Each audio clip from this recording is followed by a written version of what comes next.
राधे राधे। शिव पुराण अध्याय 4।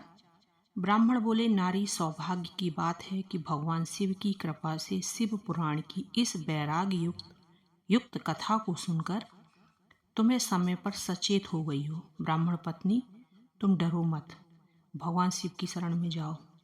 भगवान शिव की कृपा से सारा पाप तत्काल ही नष्ट हो जाता है। माई, तुमसे भगवान शिव की कीर्ति कथा से युक्त उस परम वस्तु का वर्णन करूंगा जिससे तुम्हें सदा सुख देने वाली उत्तम गति की प्राप्ति होगी। शिव की उत्तम कथा सुनने से तुम्हारी बुद्धि पश्चाताप से युक्त एवं शुद्ध हो गई है एवं तुम्हारे मन में विषयों के प्रति वैराग्य हो गया है। पश्चाताप ही पापियों के लिए सबसे बड़ा प्रायश्चित है। जो पश्चाताप करता है वही वास्तव में पापों का प्रायश्चित करता है। जो पुरुष विधि पूर्वक प्रायश्चित करके निर्भय हो जाता है पर अपने कुकर्म के लिए पश्चाताप नहीं करता, उसे प्रायः उत्तम गति प्राप्त नहीं होती है। परंतु जिसे अपने कुकृत्य पर हार्दिक पश्चाताप होता है वह अवश्य उत्तम गति का भागी होता है, इसमें संशय नहीं है। इस शिव पुराण की कथा सुनने से जैसे चित्त की शुद्धि होती है वैसे किसी दूसरे उपायों से नहीं होती है।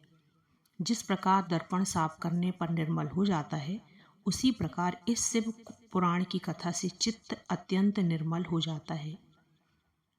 मनुष्यों में शुद्ध चित्त में जगदम्बा पार्वती सहित भगवान शिव विराजमान रहते हैं। इससे वह विशुद्धात्मा पुरुष श्री सांब सदाशिव के पद को प्राप्त होता है। इस उत्तम कथा का श्रवण समस्त मनुष्यों के लिए कल्याणकारी बीज है। अतः यथोचित शास्त्रोक्त मार्ग से इसकी आराधना अथवा सेवा करना चाहिए। यह भवबंधन रूपी रोग का नाश करने वाली है। भगवान शिव की कथा को सुनकर फिर अपने हृदय में उसका मनन एवं निध्यासन करना ही चाहिए। इससे पूर्णतः चित्त शुद्धि हो जाती है। चित्त शुद्धि होने पर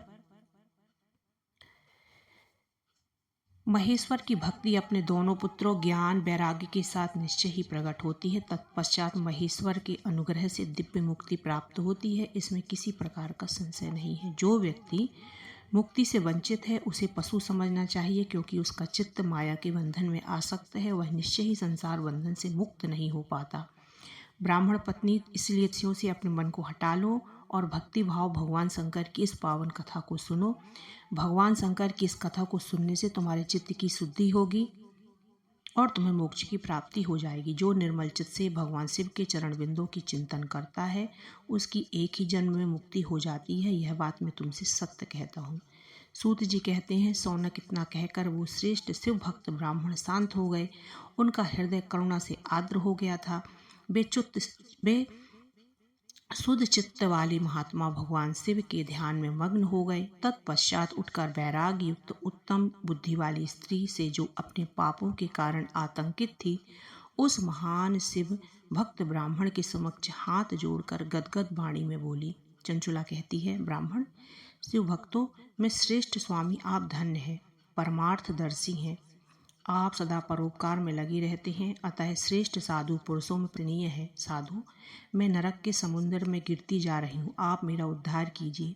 पौराणिक अर्थ तत्व से संपन्न जिस सुंदर शिव पुराण की कथा को सुनकर मेरे मन में संपूर्ण विषयों से वैराग्य उत्पन्न हो गया है, उसी शिव पुराण को सुनने के लिए मेरे मन में बड़ी श्रद्धा उमड़ रही है। सूत जी कहते हैं, ऐसा कहकर चंचुला हाथ जोड़कर उनका अनुग्रह पाकर शिव पुराण की कथा को सुनने की इच्छा मन में लिए उन ब्राह्मण देवता की सेवा में तत्पर हो गई और वहां रहने लगी। तत्पश्चात शिव भक्तों में श्रेष्ठ एवं शुद्ध बुद्धि वाले ब्राह्मण देवता ने उस स्त्री को शिव पुराण की उत्तम कथा सुनाई। इस भाटी गोकर्ण नामक स्थान में उन्हीं श्रेष्ठ ब्राह्मण से चंचुला ने शिव पुराण की परम उत्तम कथा सुनी, जो भक्ति ज्ञान और वैराग्य को बढ़ाने वाली तथा मुक्ति प्रदान करने वाली है। इस परम कथा को सुनकर ब्राह्मण पत्नी अत्यंत कृतार्थ हो गई। उसका चित्त शीघ्र ही शुद्ध हो गया। फिर भगवान शिव के अनुग्रह से उसके हृदय में शिव के सगुण रूप का चिंतन होने लगा।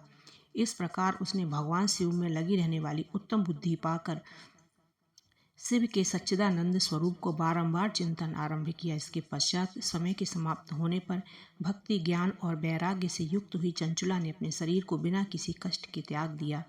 इतने में ही त्रिपुर शत्रु भगवान शिव का भेजा हुआ एक दिव्य विमान द्रुत गति से वहां आ पहुंचा, जो उसने अपने गणों से संयुक्त और भांति भांति के शोभा साधनों से संपन्न था।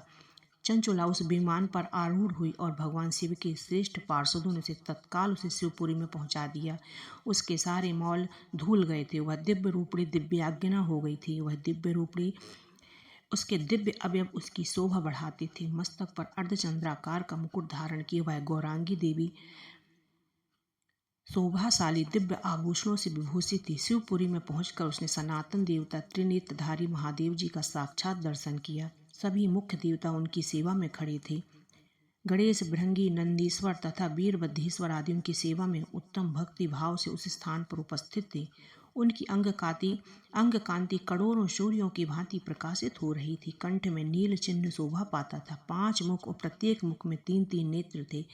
अर्धचंद्राकार मुकुट मस्तक की शोभा बढ़ाता था। उसने अपने वामांग भाग में गौरी देवी को बिठा रखा था, जो विद्युत पुंज के भांति प्रकाशित थी। गौरीपति महादेव जी ने कांति कपूर समान गौर थी। उनका सारा शरीर श्वेत भस्म से भासित था। शरीर पर श्वेत वस्त्र शोभा पा रहे थे। इस प्रकार परम उज्ज्वल भगवान शंकर का दर्शन कर वह ब्राह्मण पत्नी चंचुला बहुत प्रसन्न हुई।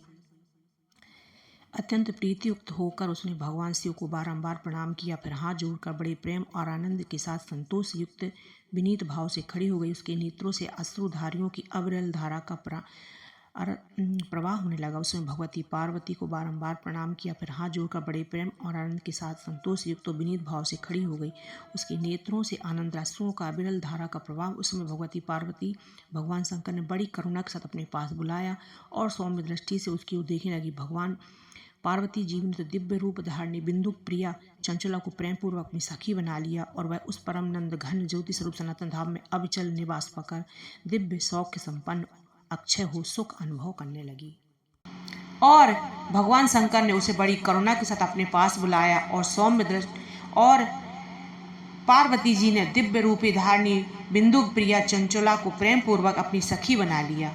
वह उस परम नंद घन ज्योति स्वरूप सनातन धाम में अविचल निवास पाकर दिव्य सौख्य से संपन्न हो अक्षय सुख का अनुभव करने लगी। और अध्याय आगे सुनने के लिए तब तक के लिए राधे राधे।